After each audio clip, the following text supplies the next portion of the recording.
My name is Ken Haddad. I'm the Digital Special Projects Manager at WDIV, and this is How to Build a Newsletter Strategy.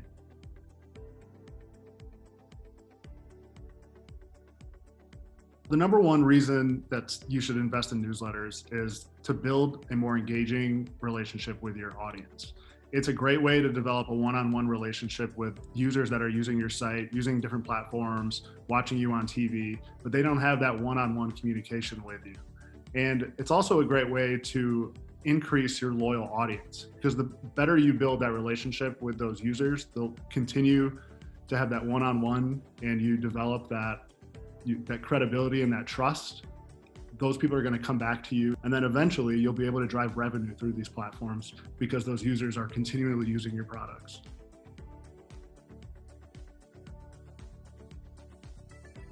Currently, we have 35 curated newsletters. So that means that the newsletters are not automated. They're not going out as a bunch of headlines. These are newsletters that someone in our newsroom, someone on our digital staff, whether it be a reporter, a producer, they're putting these newsletters together. They're writing it from scratch, and they're developing the concepts and building it out for specific audiences. Some of the topics range from, your typical breaking news, your weather, elections, and then we dive into other topics that we know our audience cares about locally. Like we have newsletters for all of our local sports teams, on data, on fact checking, and then all of our TV franchises have newsletters.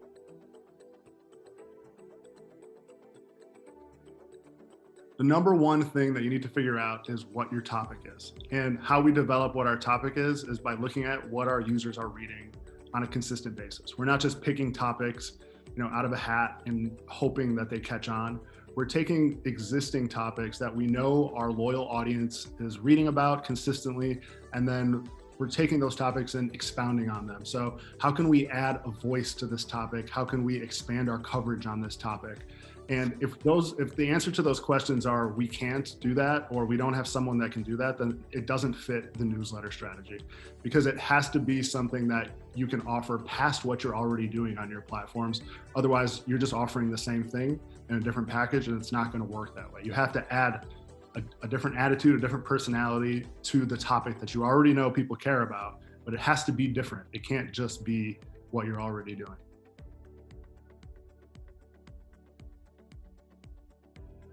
We have a daily morning newsletter called The Morning Report, which I write every single day. And it features, weather, news, anything local, anything going on nationally, internationally. It's a full scope of what you need to know to start your day. But it's not just headlines, and it's not just, regurgitated stories. It's taking those local stories, adding a deeper dive, a different lens to it, adding some perspective, maybe just adding some, opinion, just something that you can, your own perspective into it. People want to hear your perspective on the news, but you have to find someone who can do that. But that's how you take it to the next level. You have to find someone who can safely add a perspective and add a personality to the news that you're already doing.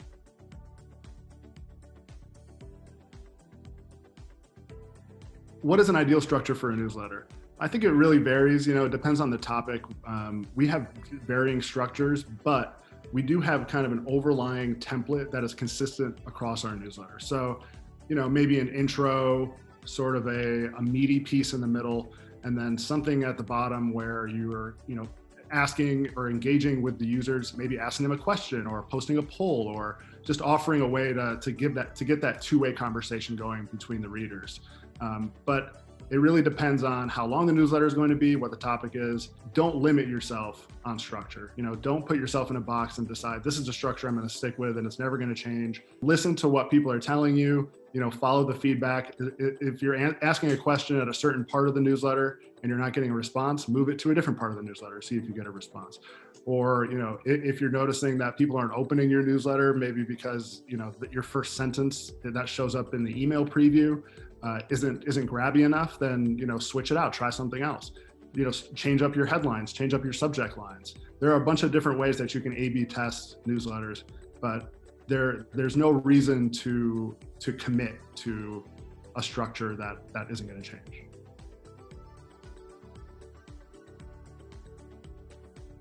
As long as what you're offering is relevant and useful and engaging, we don't put frequencies on the newsletters. So for instance, we have a climate change newsletter. That's not something that's going to go out every single day. It's probably not going to go out even weekly. It's going to go out when we have something to say. So if there's climate change news, if there's something local that, you know, we can add a local angle to, if maybe we recently talked to a local expert about something that's going on, we're going to send it when it's relevant. And that's how you can create value around the newsletter. Because when people get that newsletter, they're going to know, oh, these people actually have something to tell us. They're not just sending it to send it.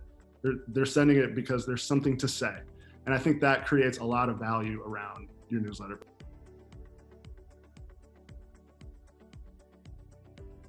At WDIV, we've created a really structured workflow to keep our newsletters going, because honestly, one of the biggest keys to a newsletter is consistency. You have to keep it going. You have to keep people engaged and make sure that they know that your newsletter still exists, because they're surely getting several other newsletters on any given day, right? So how do you keep that consistency going? You have to build in a workflow. So what we do at WDIV is the digital team is sort of the front line of all the newsletters. The digital team will edit it, structure it, put it together in a newsletter, and eventually publish and send the newsletter. So that keeps everything consistent for us, structure-wise, content-wise, editing-wise, just the looks, the sponsors, everything that's going on is being filtered through the digital team. And that has really helped us, because before we had a lot of cooks in the kitchen doing newsletters, and the look wasn't consistent, the editing wasn't consistent. It didn't work.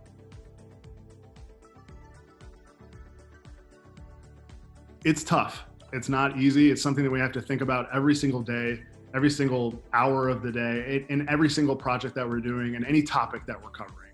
That's how you keep it sustainable, is that you implement it into your workflow on every level. So if a breaking news story happens, we immediately think, how can we make this into a newsletter? How can we incorporate it into an existing newsletter? Or, you know, if we see a big, some sort of big issue, or, you know, we know an election's coming up or anything like that, we're always thinking, how can this translate to a newsletter? We've been doing newsletters for several years, but it wasn't until the last 2 or 3 years that we really got going on this. And it was because we often looked at newsletters as a side project. And so that's why we never had them consistently moving. It's because they weren't part of our day-to-day. They weren't part of our normal news strategy. They were just something over there that maybe we'll get to and maybe we wouldn't. But now that they are part of our 24/7 news strategy, that has made everything much more sustainable and much more consistent.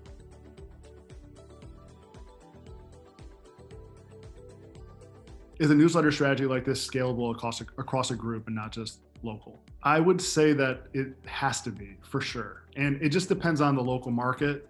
The topics are the difference, right? We have stations, for instance, in Texas and Florida. They're going to have massively different interests than we have here in Michigan, but the same rules apply. Is the topic interesting? Do your users care about the topic? Can you find someone to add a voice to the topic? And can you build more content around the topic? And those things should be universal across, you know, any TV station.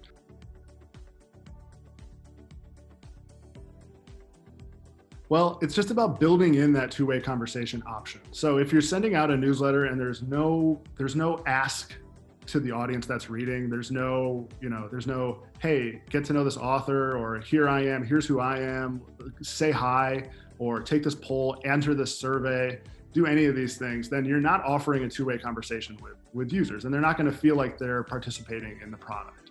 And that's been a huge success for us, because that's a huge part of every newsletter we send. We think about, how can we open this two-way conversation with our audience? Because that's the way that you're going to build relationships with people. It's not just, you can't just have a one-way. Imagine having a one-way conversation with someone in real life. You're just going to think, oh, this person's just always talking about themselves. They don't want to hear from me. They don't care what I think. But people really want to share their opinions. And when you build that relationship and you build that trust with people, the opinions that you get back are higher in quality, because they feel like they're talking to somebody that they know. Because once you build in that relationship with users, they're going to stick around, and they're going to keep using you're going to keep using your products across different platforms. They're going to watch you on TV. They're going to keep following you. And that's just a huge win. And building that trust with people is it's not comparable. I've never seen anything like building trust through newsletters in anything we've ever done digitally.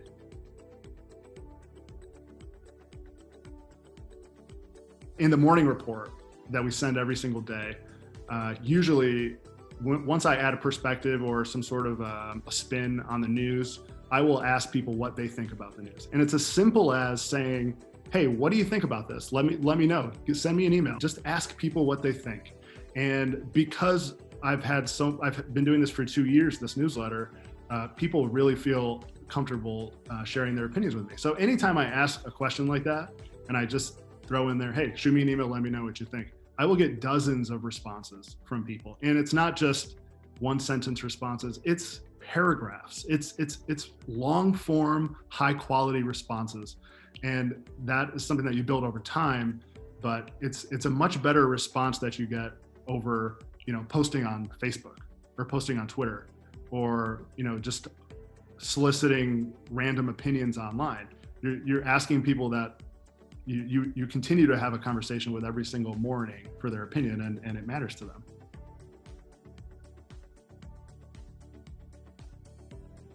It's a work in progress, I'll say, because it's a different ballgame for sales departments and TV newsrooms to sell newsletters because the audiences aren't changing that much. You're selling to the same audience over and over again. But those audiences are much more engaged and much more loyal to the brand than throwing a banner ad on the website. So it's a different sort of sell that we're continuing to try and figure out, value-wise for both sides. But currently we have sponsorships for 5 newsletters that we just launched recently, and they're not that intense currently. They're just logos in the banners of the newsletters. But there are so many opportunities to monetize newsletters once we all figure out exactly how that value translates to clients, and how to show that value. Because I think that's a challenge too. Sponsored content opportunities, fully sponsored newsletters, I think are possible. Full branded content newsletters are possible, or just partnerships with someone who's creating really good content, or a company that can offer relevant content to a topic that we're covering. There are a ton of opportunities there, but I think it'll take some time.